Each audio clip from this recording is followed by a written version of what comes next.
Party संकल्प लेती है कि भाजपा के इस अन्याय को खत्म कर हम इंडिया गठबंधन के न्याय का राज स्थापित करेंगे। हमारे न्याय की बुनियाद का मूल मंत्र होगा वर्क, वेल्थ और वेलफेयर, अर्थात नौकरी, धन संसाधन और जन कल्याण। इसी को लेके क्योंकि हमारे अलग अलग न्याय हैं, उनकी अलग अलग गारंटी पेपर लीक हो जाते हैं, वो भी भर्ती नहीं हो पाती है। तो सबसे पहले तो हमारे युवा न्याय में है पहली नौकरी पक्की।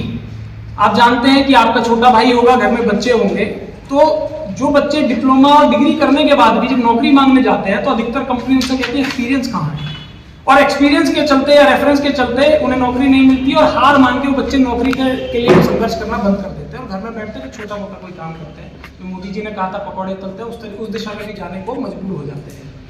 हमारे नेता आदरणीय राहुल गांधी जी ने, हमारी पार्टी ने इस बारे में बहुत गहन सोचा इस बारे में और इस समस्या का निदान लेके आए। 1 साल की पक्की गारंटी की नौकरी हम लोग देंगे। पार्टी ये सरकार जो इंडिया गठबंधन की सरकार है वो ये गारंटी देती है कि 1 साल की हम उसमें अप्रेंटिसशिप का प्रोग्राम होगा, यानी कि प्रशिक्षण होगा और आपको 1 लाख सालाना स्टाइपेंड भी दिया जाएगा। केंद्र सरकार में 30 लाख रिक्त पदों को भरने का काम हम लोग करने जा रहे हैं।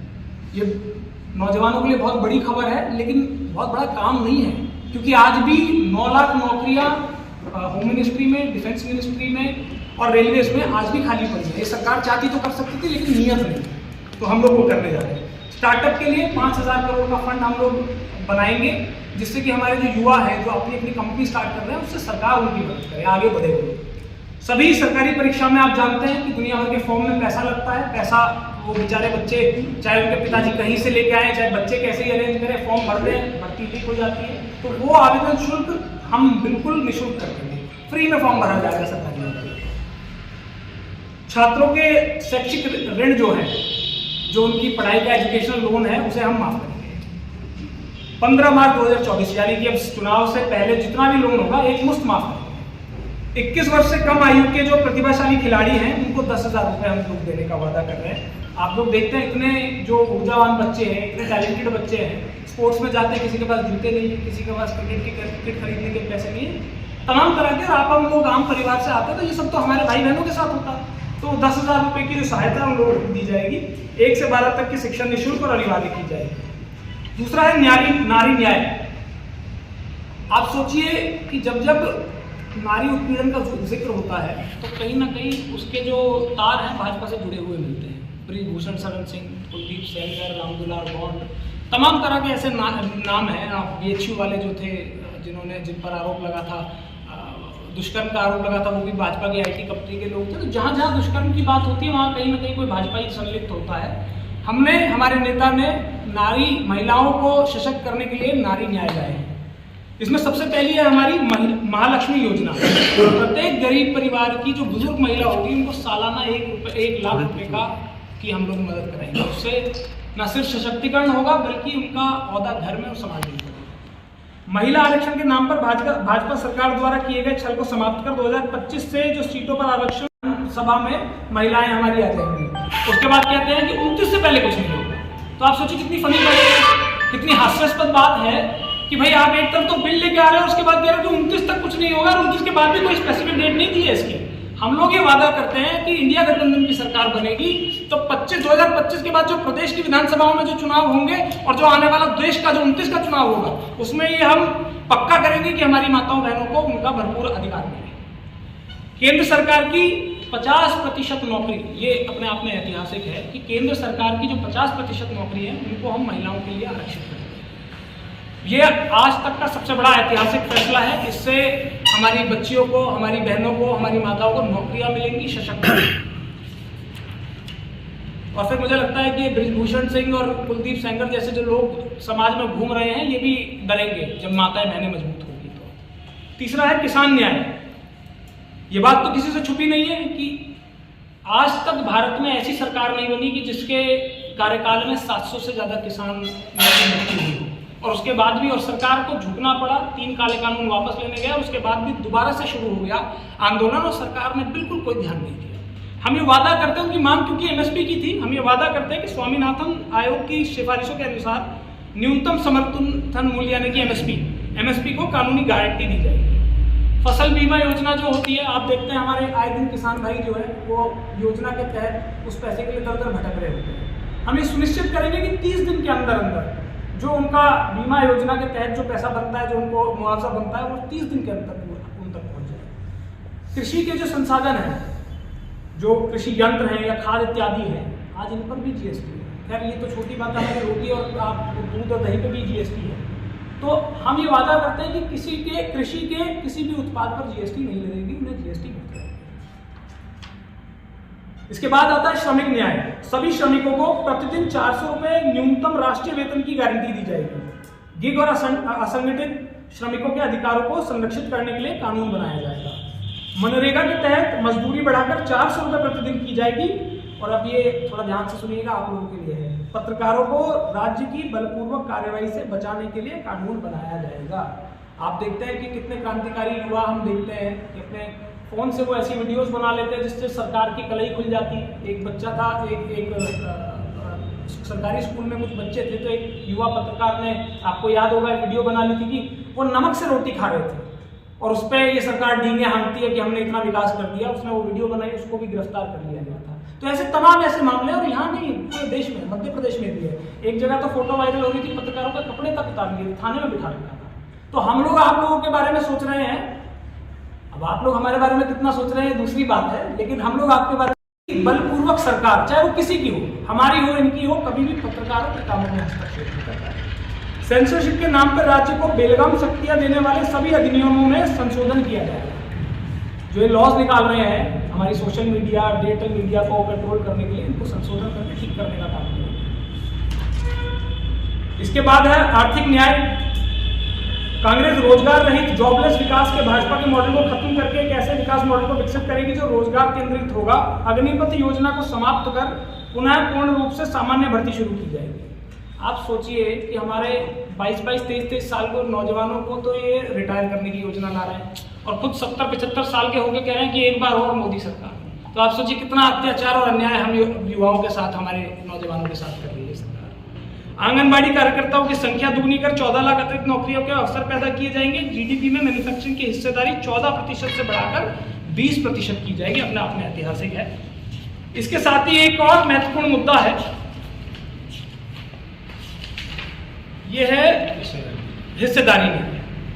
सभी जानते हैं कि जब वोट लेना होता है तो मोदी जी कहते हैं कि मैं पिछड़ी जाति का हूँ, मैं ओबीसी हूँ, और जब अधिकार देने की बात होती है तो वो कहते हैं कि सिर्फ 2 ही जातियाँ होती है, अमीर और गरीब। तो बताइए, ये जो लगातार 10 साल में ठगने का इस सरकार ने काम किया है, हम उस पर भी बात करने का काम करेंगे, हिस्सेदारी देने का काम करेंगे। हम सबसे पहले वादा करते हैं कि कांग्रेस पार्टी जाति जनगणना कराएगी। SC, ST, OBC वर्ग के लिए आरक्षित सभी पदों को 1 साल के अंदर भरा जाएगा। पद हैं, लोग कह रहे हैं, हाय तौबा मचा रहे हैं कि हमें नौकरी दीजिए, लेकिन क्योंकि पिछड़े दलित आदिवासियों से कोई मतलब नहीं, पूंजीपतियों की सरकार है, उद्योगपतियों की सरकार है, तो हमारे आपके बारे में क्यों सोचेंगे। तो इसीलिए वो नौकरियां आज भी खाली है। हम ये वादा करते हैं कि 1 साल के अंदर उन सभी नौकरियों को भरने का काम करेंगे। संविदा कर्मियों को रेगुलराइज किया जाएगा। आए दिन आप देखते हैं आंदोलन हो रहे होते हैं, बेचारे सालों से काम कर रहे हैं, लेकिन क्या देते हैं कि आजकल से आप नहीं होंगे। ठेकेदारी प्रथा चला रखी है, उसको खत्म करने का काम करेंगे। भूमिहीनों को जमीन वितरित करेंगे। आदिवासी वन अधिकार के पट्टों को 1 साल में निराकरण होगा और सुनिश्चित करेंगे कि अल्पसंख्यकों को शिक्षा, स्वास्थ्य, नौकरी आदि में बिना किसी भेदभाव के उचित अवसर मिले। और एक और लास्ट की एक बात है, छोटी सी बात है, स्वास्थ्य न्याय की बात हो रही है। ये इसलिए क्योंकि इसमें हर आदमी कवर हो रहा है। 25 लाख रुपए तक के निःशुल्क इलाज के लिए कैशलेस बीमा योजना लागू की जाएगी। साथियों, आपको याद होगा जब ये सरकार आई थी तो ये आयुष्मान भारत की बात करते थे।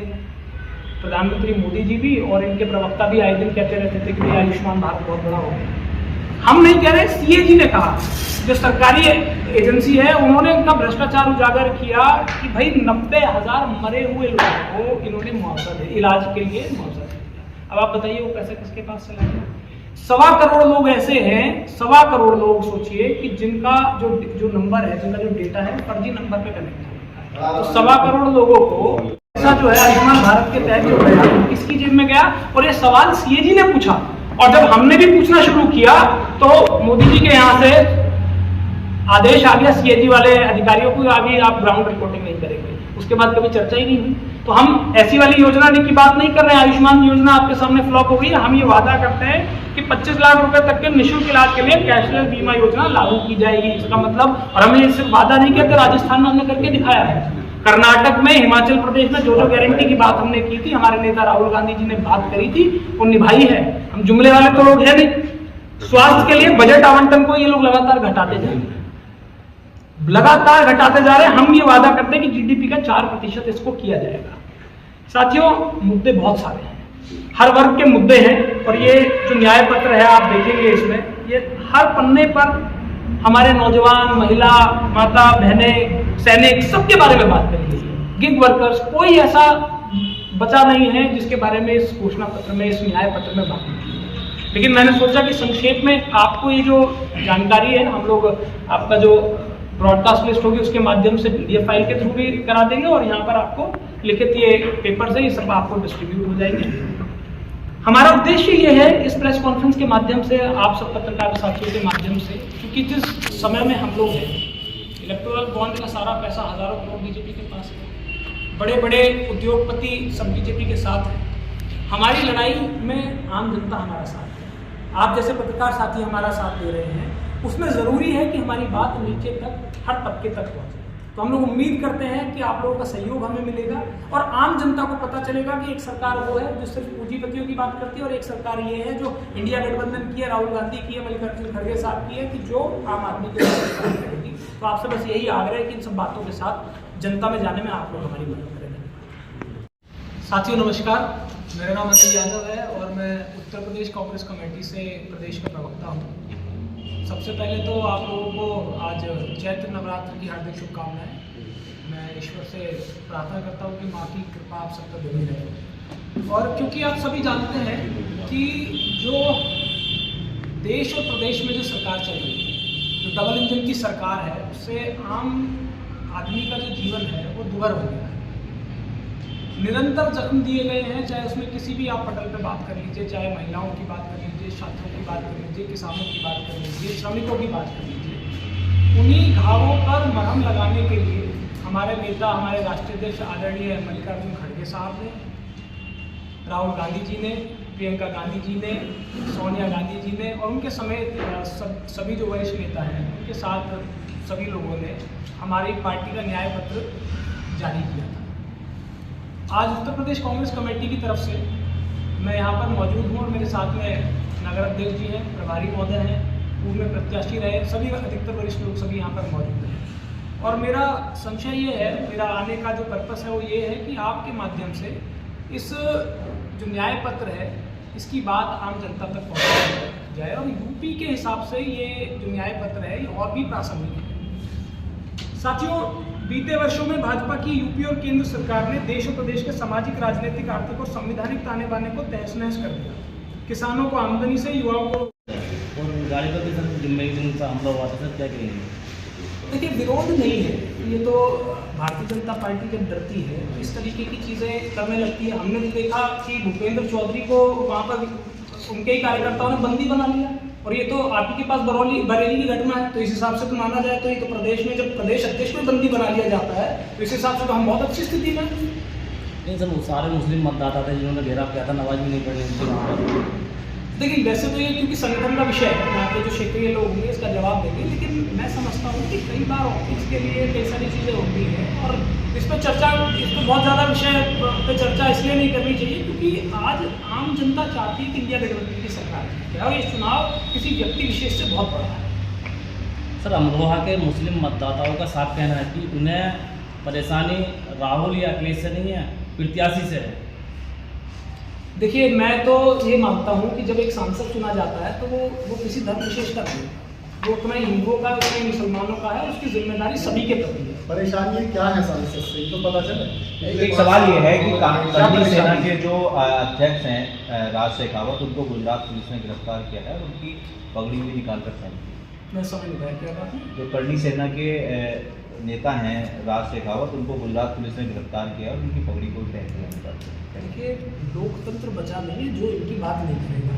अभी हम लोग आप उन लोगों के खिलाफ बात कर रहे हैं, क्या पता मुझसे निकल के, यहाँ से निकल के कोई मुझ पर हमला करा दे, कोई मुझ पर चाटे लगवा दे, आपका फ़ोन छीन ले, क्या क्या कर दे। भाई, ये तो लोकतंत्र को बचाने के लिए तो हम लोग लड़ रहे हैं। भाई बिना किसी के जो इनकी बात नहीं कहेगा उसके साथ ऐसा ही होगा, और ये कर रहे हैं। दूसरी बात ये सरकार कांग्रेस से जो निष्कासित हुए हैं आचार्य प्रमोद कृष्णन लगातार वो हमलावर हैं, उन्होंने कहा है कि राहुल गांधी को पाकिस्तान के रावलपिंडी से चुनाव लड़ना चाहिए और कांग्रेस के न्याय पत्र को देखकर लगता है कि ये मोहम्मद अली जिन्ना की कांग्रेस है। अब देखिए, जहाँ तक आचार्य प्रमोद जी की बात है तो मैं समझता हूँ कि भाई इनके यहाँ मोदी जी आए तो वो हमारी बात थोड़ी करेंगे, तो बीजेपी की बात करेंगे, तो उस पर क्या चर्चा करें। अच्छा, पश्चिम की बात की जाए, पश्चिम में खासकर जो क्षत्रिय समाज है उसके अंदर भाजपा के प्रति काफ़ी विरोध दिखाई दे रहा है, पंचायतें भी हो रही हैं। देखिए, ये तो बातें किसी से छुपी हुई नहीं है। जिस तरह योगी जी को निगलेक्ट किया जा रहा है, हम लोग देख रहे हैं कि भाई मंचों से योगी जी नमस्ते करते रह जाते हैं, ये कोई नई आदत नहीं है। मैं समझता हूँ कि मोदी जी ने जितने सीनियर नेता हैं और योगी उनके चाहे आडवाणी जी रहे हो तो सबके साथ किया है। और दूसरा, जहाँ तक एक समाज विशेष की बात है, तो आज जो हम हिस्सेदारी न्याय की बात करते हैं वो इसीलिए तो करते हैं कि भाई समाज को जब तक पता ही नहीं होगा वो कितनी संख्या में है, वो अपने अधिकार की बात कैसे कर पाएगा। और निश्चित तौर पर सिर्फ राजपूत समाज नहीं, आप बताइए जाट समाज के इनसे खुश है। उनकी बेटियों को जब रगड़ा गया, घसीटा गया, आरोपी कौन था? बीजेपी का सांसद। दिल्ली में पुलिस बजाय सांसद पे कार्रवाई करने की उन जाट बेटियों पर, वो भी वो बेटियां जो देश का गौरव है, जिन्होंने आपका हमारा सबका सर गर्व से ऊंचा किया है,